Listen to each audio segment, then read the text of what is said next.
Data WHO menunjukkan lebih dari 100.000 kejadian kematian karena gigitan ular berbisa. Bagaimana cara yang cepat dan tepat menangani gigitan ular? Simak terus video kali ini.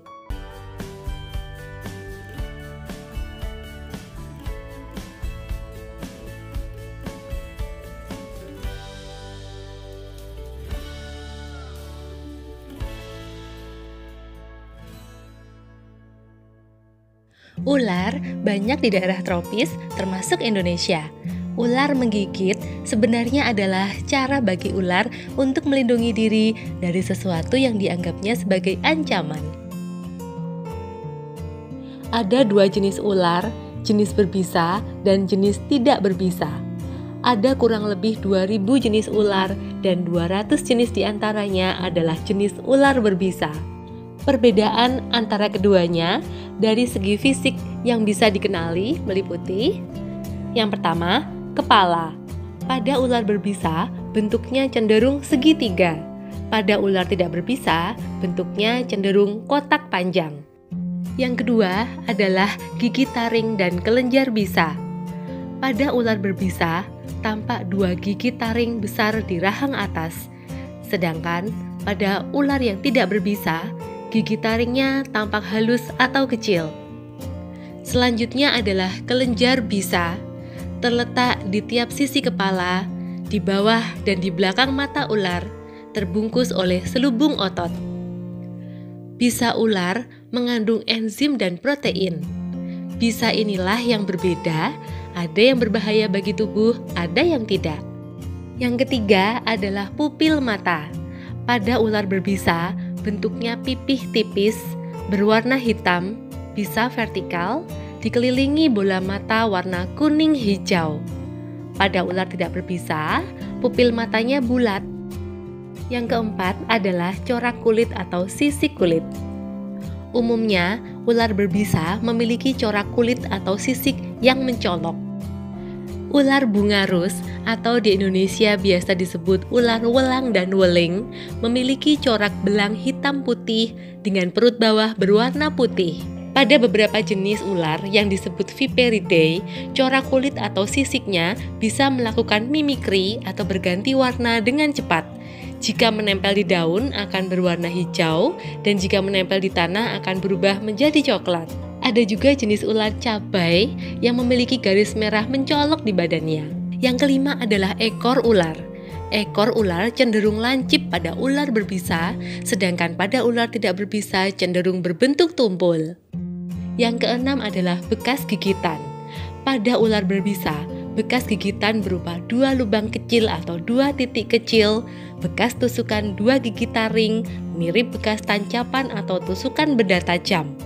Sedangkan pada ular tidak berbisa, bekas gigitannya berupa garis luka halus atau bentuk lengkungan. Yang ketujuh adalah rasa sakit saat digigit ular. Pada gigitan ular berbisa umumnya tidak sakit, tetapi racunnya cepat sekali menyebar. Yang kedelapan adalah waktu kesukaan ular. Ular berbisa suka beraktivitas di luar sarang pada malam hari atau pada saat suasana gelap. Sedangkan ular tidak berbisa lebih suka beraktivitas di luar sarang pada siang hari atau pada suasana terang. Ada dua jenis ular berbisa. 1. Elephidae, 2. Viperidae. Ular jenis Elephidae misalnya ular kobra, ular belang atau bungarus, seperti ular welang dan ular welin yang mengandung neurotoksin yang merusak saraf. Juga ular cabai atau Caluopis intestinalis. Sedangkan contoh ular Viperidae adalah Daboia russelli simanensis, adalah jenis ular langka yang merupakan salah satu ular keramat di Nusa Tenggara Timur. Sifat bisanya selain hematotoksin, neurotoksin, dia juga bersifat miotoksin atau merusak otot dan renal toksin atau merusak ginjal. Ular ini hidup dan berkembang hanya di beberapa tempat di Indonesia seperti di Jawa dan Flores. Di Jawa, pernah ditemukan di Gresik dan Surabaya. Berdasarkan buku Smith tahun 1917 karya Eastern Ruselis Viper, wilayah-wilayah yang disebut sebagai tempat ular berbisa di Flores adalah 1. Komodo, yaitu Loh Liang, Komodo, Lop Lavi, Long Liang Mount Puaki, dan Pulau Rinca. 2. Bajawa, Danga, Endebai, Mbai, Labuan Bajo, Bumba, Nanggaroro, Dauriung, Ende, Lembata. 3. Kabupaten Flores Timur yaitu Solor dan Adonara. Ada 2 jenis racun pada ular berbisa, yaitu neurotoksin dan hematotoksin. Neurotoksin berasal dari kata neuro yang artinya saraf dan toksin yang artinya racun, di mana bisa ini merusak sistem saraf tubuh. Gejalanya seperti kekakuan otot, kejang, maupun kelemahan otot. Misalnya ptosis atau pelupuk mata yang cenderung menutup, nyeri yang berat, sesak, maupun nyeri perut. Dan yang paling berbahaya adalah kelemahan otot pada pernafasan yang dapat menimbulkan sesak, sulit bernapas, kekurangan oksigen, penurunan kesadaran, dan inilah yang menyebabkan kematian. Sedangkan jenis kedua adalah hematotoksin yang berasal dari kata hemo yang artinya darah dan toksin yang artinya racun. Gejalanya berupa perdarahan-perdarahan di bagian tubuh. Misalnya, perdarahan dari hidung atau mimisan, perdarahan gusi, perdarahan mulut, perdarahan mata yang tampak sebagai warna kemerahan pada konjungtiva atau selaput lendir mata, muntah darah, buang air besar darah atau buang air besar warna hitam, kencing darah, hingga gangguan pembekuan darah di mana jika ada luka, darah akan sukar sekali membeku.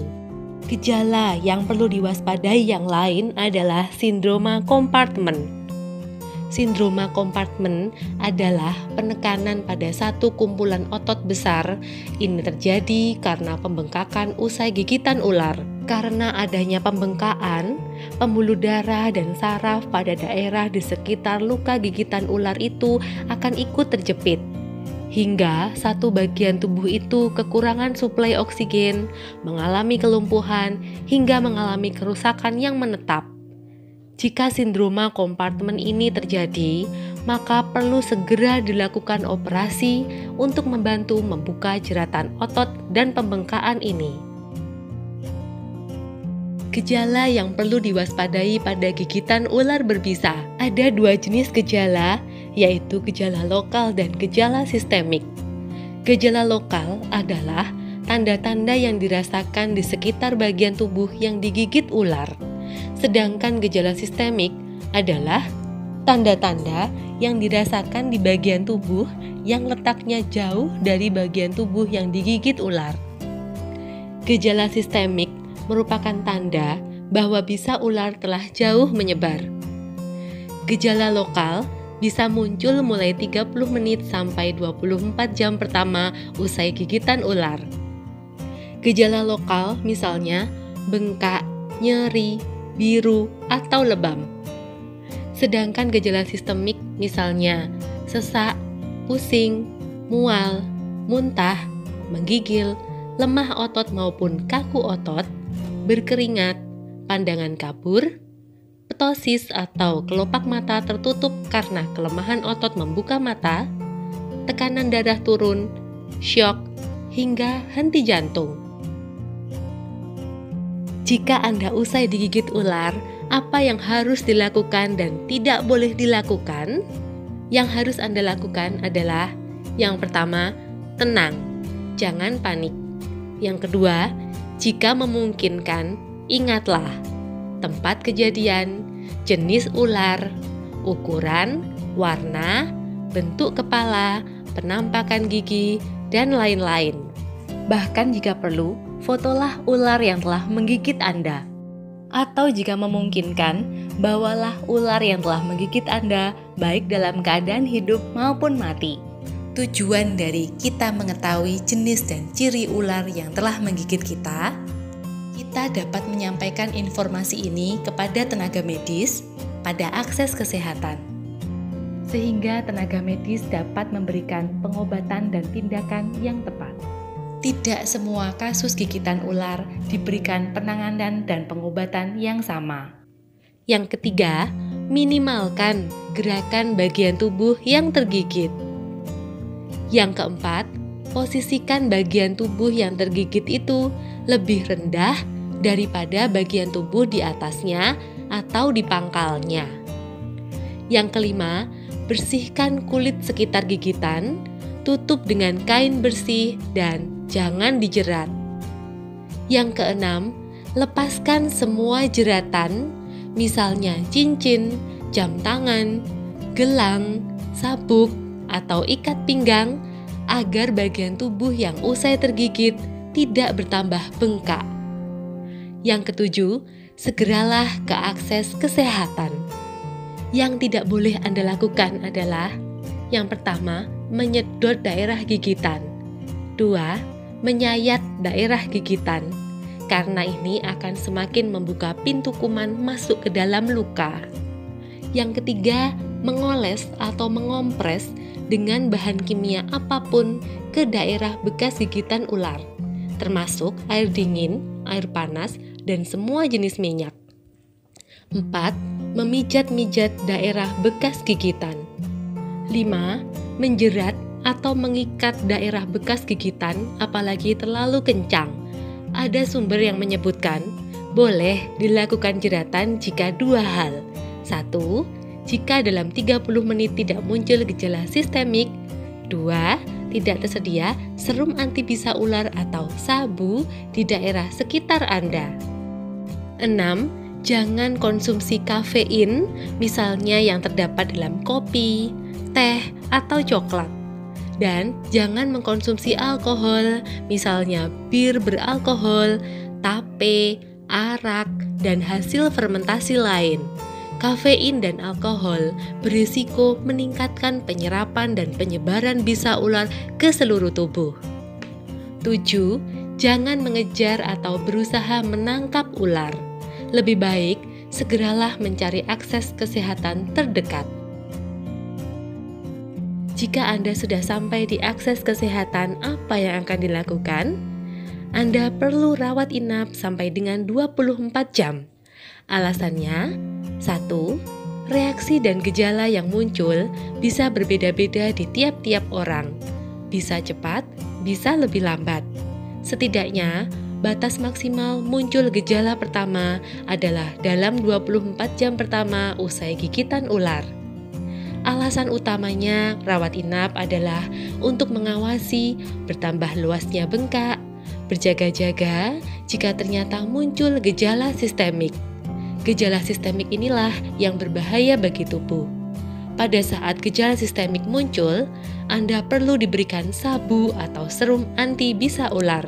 Tidak semua gigitan ular harus diberikan sabu atau serum anti bisa ular. Hanya yang bergejala sistemiklah yang boleh diberikan sabu atau serum anti bisa ular. Yang kedua adalah cek laboratorium darah. Mulai dari cek rutin darah, yaitu melihat jumlah sel-sel darah, cek waktu pembekuan darah, cek fungsi ginjal, dan cek enzim SGOT dan SGPT.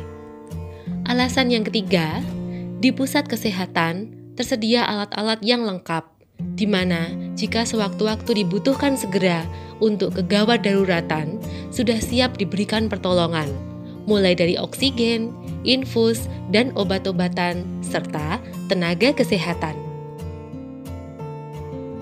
Berikut ini akan kita simak simulasi tentang pertolongan pertama gigitan ular. Hal ini penting, terutama jika Anda jauh dari akses kesehatan. Mari kita simak video berikut ini. 1.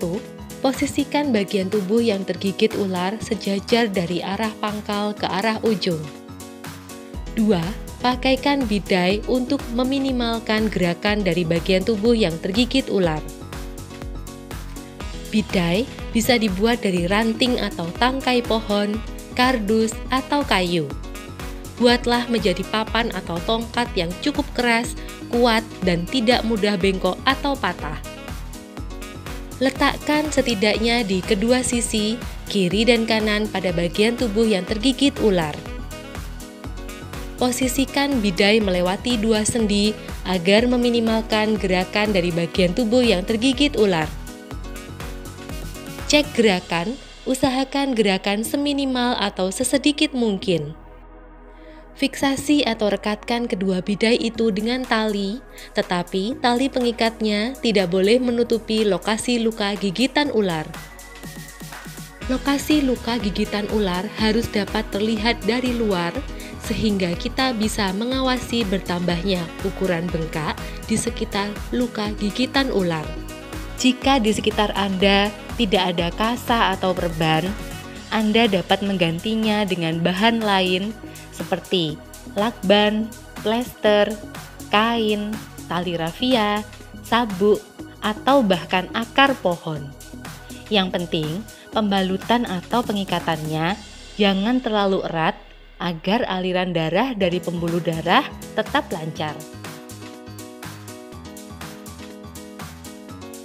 Cara membidai kasus gigitan ular dengan benar berbeda dengan cara membidai kasus patah tulang.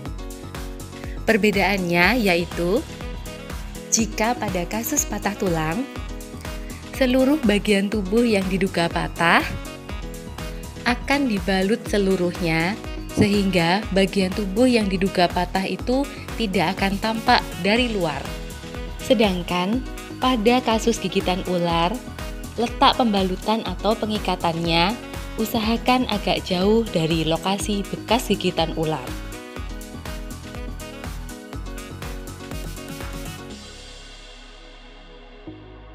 Letakkan plester penanda pada ujung dan pangkal bengkak.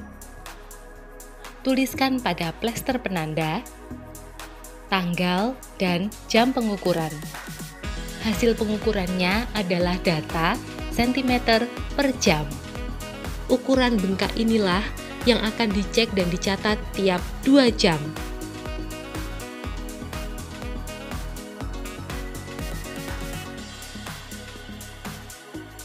Setelah bidai terpasang dengan baik, posisi bagian tubuh yang tergigit ular itu sudah boleh berubah-ubah kembali, lebih rendah maupun lebih tinggi daripada bagian tubuh terdekatnya. Berikutnya, bagaimana jika kita digigit di bagian tangan? Sebenarnya, prinsip pembidaian pada tangan sama dengan prinsip pembidaian pada kaki. Pada pembidaian tangan, perhatikan daerah jari jemari. Ikatan pada jari jemari ini tidak boleh terlalu ketat. Fungsinya hanya untuk mengurangi gerakan jari jemari. Bagaimana jika kita digigit di bagian kepala? Kali ini saya akan menggunakan bidai yang dibuat dari kardus. Bidai ini dibentuk untuk dapat dilingkarkan di sekeliling leher dan menyangga kepala agar kepala tidak menoleh ke kanan dan ke kiri. Jika Anda tidak menemukan benda yang dapat digunakan sebagai bidai, maka Anda harus menjaga agar tidak terjadi gerakan pada leher dan kepala seperti mengangguk, tengadah, menoleh ke kanan maupun ke kiri. Selama Anda menjaga gerakan dari leher dan kepala, Anda harus segera berangkat ke akses kesehatan. Setelah Anda dibidai, akan lebih mudah bagi Anda untuk memantau kondisi Anda usai tergigit ular, yaitu melalui pemantauan ukuran bengkak. Pantaulah ukuran bengkak setiap 2 jam. Apabila pada 2 jam yang kedua, ukuran bengkaknya mencapai 2 kali ukuran bengkak 2 jam sebelumnya, hal ini mengindikasikan bahwa Anda benar-benar digigit oleh ular yang berbisa, berbahaya, dan cepat penyebarannya. Waspada juga jika penambahannya mencapai 2 cm per jam. Maka segeralah Anda menuju ke akses kesehatan. Jika lokasi Anda tergigit ular jauh dari akses kesehatan, Jika Anda tidak mengetahui jenis dan ciri ular yang telah menggigit Anda, maka segeralah melakukan pembidaian dengan tepat dan segeralah berangkat ke akses kesehatan. Jangan menunda Anda berangkat ke akses kesehatan, karena Anda dapat memantau kondisi Anda pada saat melakukan perjalanan. Hal ini dapat meminimalkan risiko Anda terlambat mendapatkan penanganan tenaga medis. Pada tubuh manusia ada 2 aliran pembuluh, yaitu pembuluh darah dan pembuluh getah bening. Pada saat kita digigit ular, maka bisa ular masuk ke dalam pembuluh getah bening, bukan pada pembuluh darah. Tujuan pembidaian adalah untuk mengurangi pergerakan dari otot. Sebab pergerakan pada otot akan menyebabkan pergerakan pada bisa ular yang terdapat pada pembuluh getah bening. Dengan pembidaian yang tepat, maka pembuluh darah tidak akan terbendung. Sehingga jaringan tubuh di sekitar daerah gigitan ular akan tetap menerima aliran darah yang mengandung zat makanan dan oksigen, sehingga jaringan tersebut tidak mengalami kerusakan. Jika Anda melakukan pengikatan yang terlalu kuat, baik dengan menggunakan bidai, apalagi tidak menggunakan bidai, hal ini dapat menyebabkan pembendungan pembuluh darah. Sedangkan bisa ular tidak terdapat pada pembuluh darah, melainkan pada pembuluh getah bening yang letaknya jauh di bawah otot. Dengan pengikatan yang terlalu kuat, bisa ular masih tetap dapat menyebar melalui gerakan otot dan tidak akan terbendung dengan jeratan tali yang kuat. Oleh karena itu, tujuan dari pembidaian adalah untuk mengurangi pergerakan otot, bukan untuk menyumbat pembuluh darah. Apa saja hal-hal yang dapat mencegah kejadian gigitan ular? 1. Jika melihat ular, jangan mengganggunya, mendekat, maupun menyentuhnya. Sebab mata ular peka pada bayangan benda yang bergerak di depannya. 2. Jika perlu, jangan bergerak. Biarkan ular yang meninggalkan Anda. Hal ini agar ular tidak merasa terancam. 3. Jika Anda harus pergi menuju daerah yang diduga kuat menjadi habitat ular, misalnya sawah, kebun, atau hutan, pakailah sepatu boot, celana panjang, dan baju atasan lengan panjang.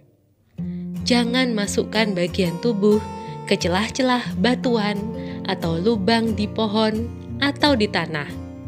Jika harus mengambil benda di dalam celah atau lubang itu, sebaiknya gunakan tongkat atau ranting untuk mengorek atau meraih benda yang ada di dalam celah atau lubang itu. 4. Jika harus membangun tenda, hindari atau jauhi tempat-tempat yang rawan ular seperti tanah basah atau tempat-tempat yang dicurigai menjadi sarang ular. Jangan tidur langsung beralaskan tanah atau lantai. Posisi tidur, perhatikan, beri jarak antara tubuh Anda dengan tanah. Lalu, pakailah kelambu atau selambu yang tepi-tepinya tertindih di bawah alas tidur Anda. Ini akan melindungi Anda agar terhindar dari hewan-hewan kecil yang menempel pada tubuh Anda, yang merupakan mangsa atau makanan dari ular yang mengundang ular mendekati tubuh Anda. Demikianlah video kali ini tentang gigitan ular.